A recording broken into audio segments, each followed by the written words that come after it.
네, 신간을 소개하겠습니다.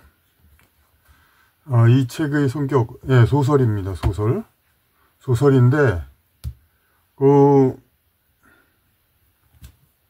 그럼 장편소설, 한 권짜리 장편소설, 여러 가지가 있죠. 소설책은. 한 권짜리 장편소설이 있고, 뭐 여러 권짜리 장편 혹은 대하소설이 있고, 혹은 이제 한 권의 단편집, 이제 그런 것이 있죠. 이거는 그럼 어디에 속하느냐? 아무 데도 속하지 않습니다. 이거는, 소설 4개를 한꺼번에 모은, 요 하나가 전집은 또 아니죠. 전집이라면 이제 모든 걸 다 모았다는 건데, 그것도 아니고, 그래서 여기 제목이 있습니다. 감성소설 선집, 그리고 제목을 공주와 은하천사. 여기 있는 수록된 작품들에서 따온 거죠. 수록된 작품은 그러니까 여기 보시듯이 4개의 작품입니다. 4개의 작품. 자, 띠를 보십시오. 이렇게 생긴 띠도 참 흔하지 않죠. 이제 그냥 이렇게 요거 그냥 책 등 표시를 따로 하는데 그냥 글이 써 있습니다. K-드라마의 화두가 여기 모여 있다. 소재, 그런 거. 그리고 마지막 공주, 오늘날의 공주는 무엇인가, 드라마 검사 프린세스의 원조, 꽃잎처럼 떨어지다, 25세의 꽃잎처럼 세상을 등진 여배우의 삶, 은하천사의 7일간 사랑, 은하천사와 지구인 여성과의 사랑, 드라마 별에서 온 그대의 원조, 잃어버린 세대, 6.25 전쟁 중 두 청년의 이야기로서 영화 태극기 휘날리머의 원조. 그러니까 밀레니엄 전환시대의 감성을 담은 4편의 소설이라고 했습니다. 그건 밀레니엄 전환시대가 뭐냐? 1990년대, 2000년대 그 사이에 이제 작품들이죠. 그래서 그 4개의 소설을 하나에다 다 실은 이제 그런 책입니다. 여기 감성소설 선집이라고 했고, 그거 내면서 이제, 머릿말이 물론 있습니다. 이제, 이 전체에 관한, 여기 처음 수록된 게 이제 마지막 공주이고, 감성소설 선집을 내면서 이미 발표한 작품이 오래 남기를 바라는 것은 창작자 누구에게나 당연한 희망이다. 글쎄, 당연한 희망인데, 물론 간혹 그걸 부정하는 사람도 있죠. 예전에 장정일 씨 같은 사람은 나는 원하지 않는다. 오래 작품이 남기를 원하지 않는다. 그렇게 얘기를 하는데, 그런데, 그래, 그런 경우라도 적어도 생전에는 계속 나가고 팔리길 바라지, 나왔다가 그냥 1, 2년 있다 사라지길 바라는 거? 그런 경우는 아니죠. 그러나 더 이상 세상에서의 상품성이 없어 사라지고 나면 간혹 구하고 싶은 독자가 있어도 구하지 못하게 된다. 그렇죠. 이제 그냥 상품성이 없으면 음식점이나 서점 여러 가지 가게도 손님들이 없어서 문 닫고 나면은 그러면 적은 수의 손님이 다시 찾고 싶은데 자기들만으로는 상품성을 보장 못하니까 안타까워하죠. 그게 없어지고. 그러니까 이 소설책, 모든 책들도 다 상품성이 없어 사라지고 나면은 몇몇 구하는 사람이 구하고 싶어도 구하지 못하게 되죠. 무릇 작품이 세상에서 오래 남을 가치를 인정받지 못했다면 쿨하게 인정하고 역사의 땅 밑에 묻고 길을 나서는 게 자기 분수를 아는 작가의 적당한 처신일 것이다. 좀 매정하게 얘기를 했죠. 제대로의 명분 없이 재출간하여 독자의 관심을 구걸하는 것은 구차할 것이로되. 그러니까 이런 과거에 이미 나왔다가 다 사라진 작품을 괜히 다시 내는 거. 물론 낼 수 있죠. 얼마든지. 그런데 다시 내서 이렇게 성공할 수도 있는데, 그냥 좀 그렇게 비하를 했습니다. 하지만 그것은 이제 그렇게 다음 말이 이어지죠. 그럼에도 비록 그 하나를 왜 따로 다시 내놓기에는 배포가 받쳐주지 않더라도. 그러니까 과거에 이제 그 작품을 다시 내는 거. 그런 건 배포가, 그럴 용기, 이게 나 혼자는 아, 이건 영원히 남아야 된다 막 생각하지만 세상 사람 그렇게 생각하지 않는데 그래서 자기 배포가 크면 그래도 다시 낼 수가 있죠. 하지만 그 정도는 안 된단 말이에요. 그래서 부끄럼도 함께 받으면 덜한다는 심리에 편승하여 내 작품을 함께 다시 내놓는 것이다. 이렇게. 그 내 작품이 여기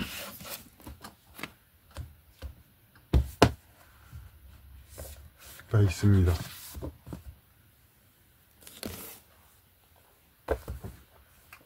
그러니까 그래서 마지막 공주, 꽃잎처럼 떨어지다, 은하천사의 7일간 사랑, 잃어버린 세대. 이렇게.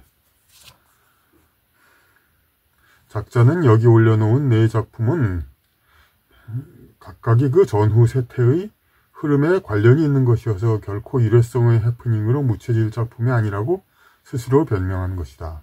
마지막 공주는 후에 드라마 검사 프린세스와 연관이 있었다. 검사 프린세스라고 이제 나중에 나왔습니다. 근데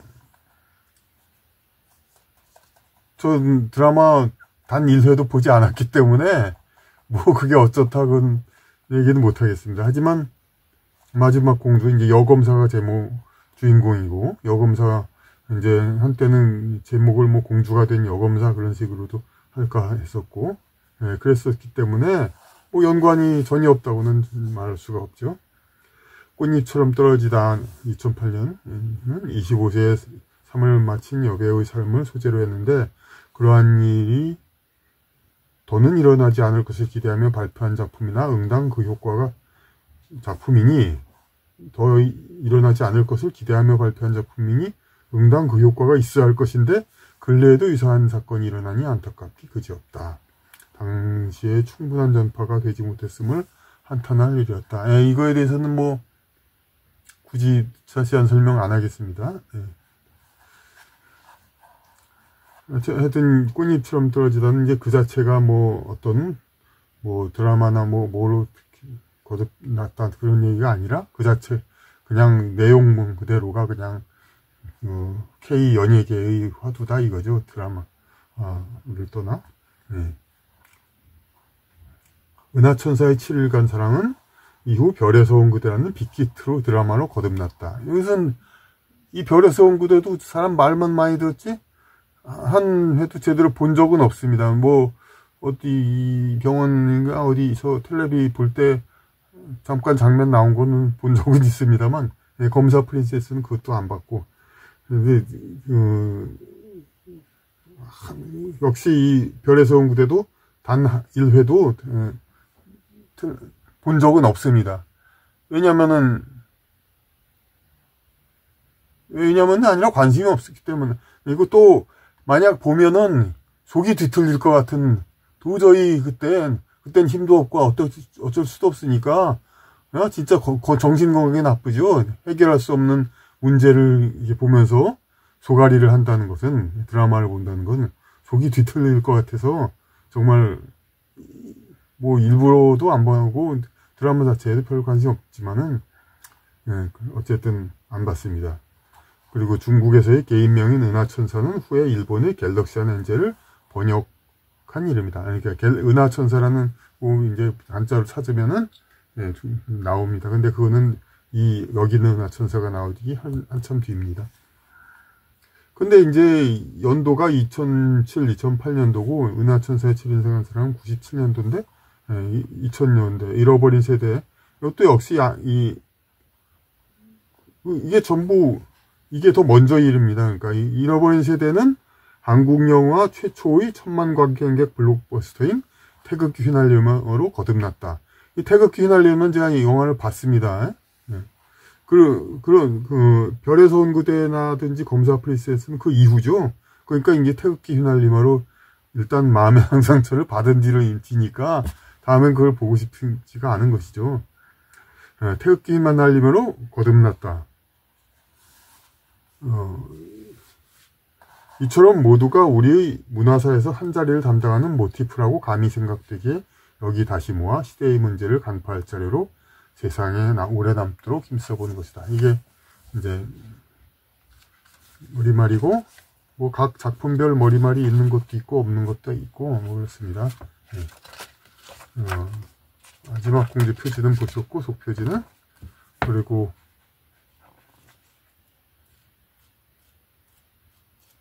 네, 꽃잎처럼 떨어지다.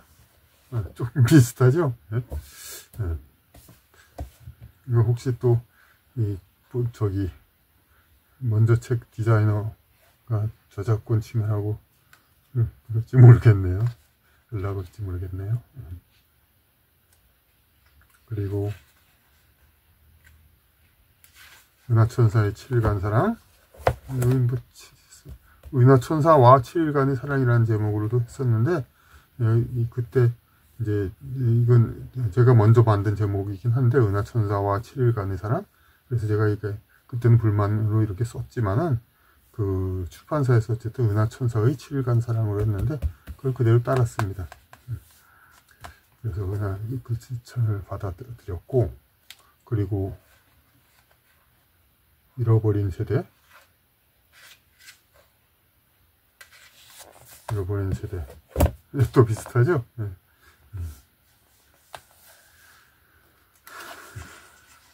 그리고 여기 저기 뒤에 김승옥 선생, 김채원 선생, 최영은 선생 세 분의 선배 작가님들이 추천사를 써주신 그런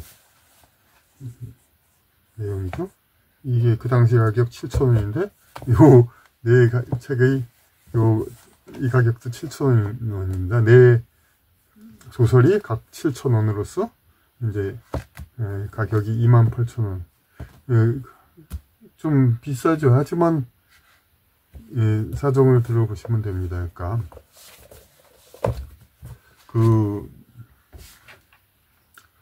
보시면 이제 보시다시피 또 요즘 사람들이 좀 생소해하는 이제 세로판으로 했는데 제가 세로판을 이제도 했었죠. 예. 저기 허시의 사랑 여기서 단편집을 했었을 때 만들었을 때 했습니다. 근데 오히려 제가 진짜 이렇게 하면 어떻게 팔리지 않아서 어떡하냐고 걱정해 주는 분도 있는데 돌이켜보면은 제가 물론 소설이라서 그렇지만 다른 책들 이제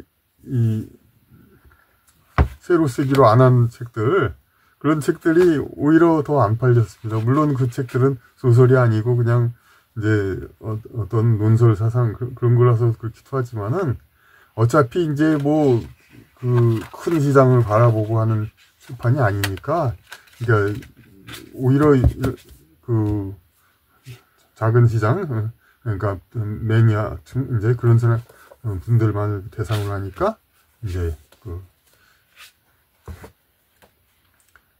그것이 큰 영향을 주지 않는다. 오히려 겁을 먹을 필요가 없다. 이렇게 생각을 했습니다. 그런데 그거 외에도 사정이 있는 것이 아까 이제 한꺼번에 4권을 갖기 아니 세상에 어느 세월에 이 책들을 다시 또 냅니까? 예? 이건 참 그리고 이 각각의 책을 여기 있는 그대로 또 낸다면은 예? 이거 예? 이 제작비가 다 지금은 이때의 가격은 이게 7,000원, 5,200원, 8,000원, 이건 좀 나중이라서 8,000원, 2000년대 초중반이니까. 그런데 지금은 전부 12,000원, 그러니까 그 이상은 또 해야 됩니다. 아무리 적게 잡아도 13,000원. 그렇게 하면 13,000원, 아니, 13,000원 이런 책을 만들었지만, 이거 만드는데, 인쇄비가, 어떤 작은 인쇄소, 그냥 보통 인쇄소 보면 다 하나에 10,000원, 그 이상을 요구합니다, 전부. 10,000원 가까이. 그러니까 도저히 이게 안 되고, 이제, 전자인쇄 좀 규모가 있는 데서 이제, 그런 디지털 인쇄 하는 곳에서, 그렇게 하면은, 그나마 정가의 절반 가까이 이제 좀 내려갑니다. 그러면 정가의 절반을 해서, 정가가 13,000원이라면, 근데 가령 제작비가 6,500원이라면, 그럼 6,500원으로 찍어서 나머지 6,500원 제가 남기냐? 그게 아니라 서점에 가면은 그 60%를 저기 출판사에 보내줍니다. 그럼 13,000원이면 얼마냐면은 7,800원이 오죠? 7,800원? 6,500원, 7,800원. 그리고 권당 발송비가 뭐 2권 보내달라면 하나에 뭐 1,000원 정도 가까이 들고 2,000원. 그냥 1,000원은 잡아야 됩니다. 뭐 운이 좋아서 뭐 10권 보내고 그런 경우가 아닌 한은. 그럼 뭐가 됩니까? 1,000원 남는 거예요, 1,000원. 그러니까 이건, 그러니까 어떤 이런 식의 출판은 물론 도저히 뭐 외부 필자에게 인세를 주면서 하는 출판은 불가능하죠. 그 사람들은 이제 그러니까 대량 인쇄를 하니까 정가의 한 20-30% 정도로 인쇄비를 어떻게 할 수가 있겠죠. 근데 저희 같은 사람은 그러니까 인세를 전가는 줄 수가 필요가 없으니까. 그러니까 작자가 이제 정가의 10%를 인세를 받는데 출판사 이익도 10%는 아무래도 더 되겠죠. 그래도 어쨌든 출판사 엄사를 얘기하는 분은 10%밖에 안 받는다고 합니다. 그런데 이게 바로 제가 10%도 될까 말까 한, 특히 작은 책을 만들면 거의 남는 게 없습니다. 그러니까 그나마 이제 조금 남은 게 이제 그 정신현상학 책인데, 근데 그것도 이제 크게 남은 건 없습니다만 아무래도 비싼 편이긴 하기 때문에 제가 이제 최대한 AS를 하려고 애를 쓰죠. 그러니까 어떤 구매한 분들의 편의를 위해서 모든 이제 독본 그것까지 제공하고 그 모든 낭독 그런 것도 다 올리고 하여튼 모든 AS를 다 하고 있습니다. 그래서 이걸 4개를 다시 낸다는 건 이제 서두에 말했듯이 좀 구차스럽기도 하고, 이게 하나 게다가 진짜 12,000원 13,000원 작게 잡아도 이걸 아까처럼 이렇게 낼 수 있는 책도 아니죠. 이거는 조금 양이 많으니까 그야말로 이 모양 그대로 낸다면 12,000원, 15,000원 가까이는 돼야 됩니다. 그런데 그런 걸 위해서 그야말로 그 옛날 거 다시 불러오면서 그런 많은 이제 제작비를 들인다는 거, 그거는 진짜 좀 낭비고, 그리고 이제 부끄러운 일이기도 하고, 어쩌면 이제 확실히 누가 이제 뭐 이걸 제가 해달라고 뭐 누가 시위하지도 않는데 그렇게 한다는 게. 근데 어쨌든 4개를 그러니까 한꺼번에 낸다 이런 방침은 섰습니다. 근데 이거를 똑같은 그럼 이런 식으로 편집을 한다, 그러면은 이런 식으로 두꺼운 책이 되겠죠. 그럼 뭐 어떤 책이 되냐면은 이건 좀 지금 뭐 가까이 이런 책하고 비슷하게 되겠네요. 이 책 잠깐요.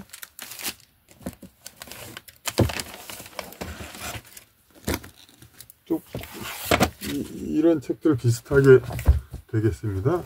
이렇게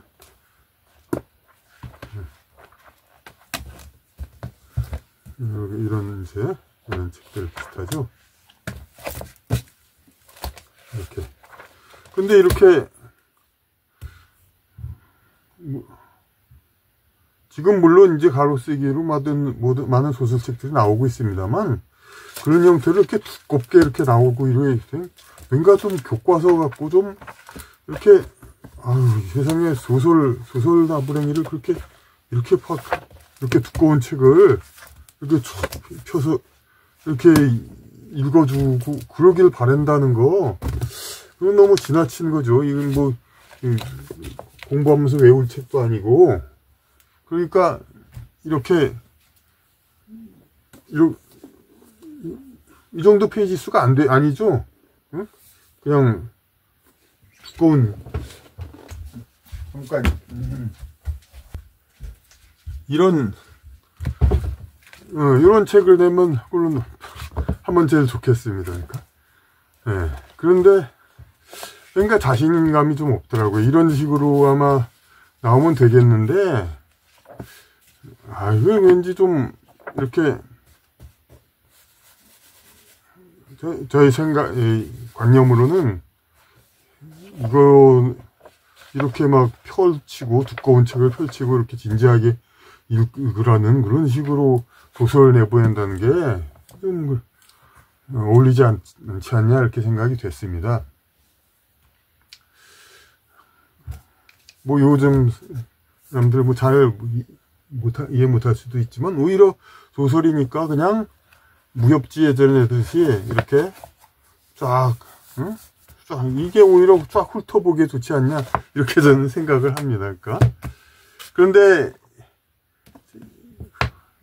이렇게 이런 식의 편집해도 안 됩니다. 이거는 분명 300페이지지만 이거 훨씬 적은 분량, 이게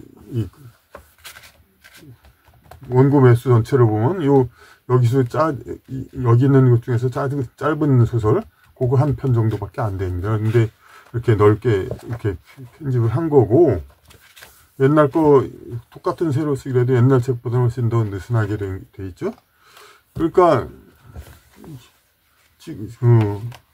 그래서 이런 식으로 안 되고 옛날 책과 비슷하게 이런 책 보십시오. 이 책보다도 글씨가 작죠. 이제 물론 사이는 좀 벌어져 있지만 그래도 거의 차이가 없고, 이 책보다도.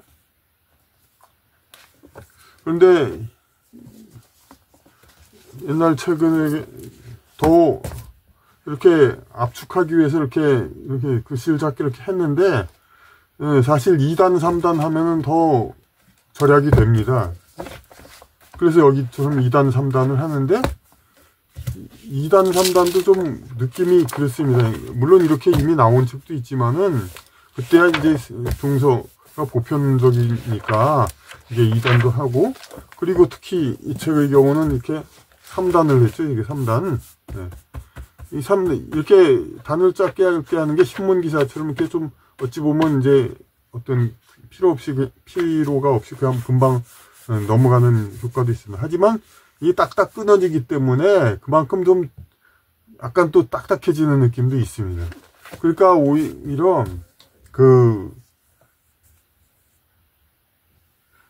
그러니까